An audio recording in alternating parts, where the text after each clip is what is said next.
manonood. Pag-usapan natin ang isang bagay na hindi nabibili pero napakahalaga. Ang magandang asal at tamang pag-uugali.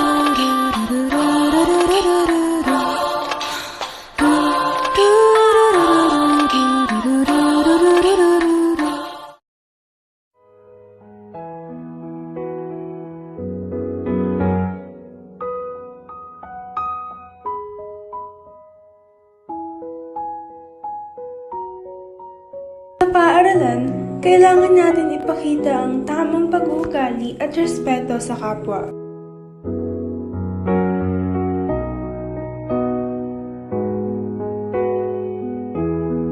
Sa mga pampublikong lugar, importante na maging responsable sa ating mga basura.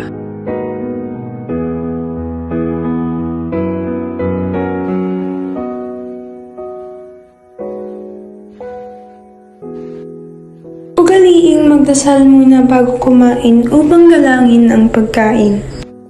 Magbigay galang pag may nakikita na guro o nakakasalubong sa loob man o labas ng paaralan. Sa paaralan, dapat nating pairalin ang pagkukumbaba upang hindi magkaroon ng alitan sa isa't isa. Mga minamahal na manonood, tandaan sa ating mga kilos at pag-uugali, mahalagang maging mabuting halimbawa para sa ating kapwa.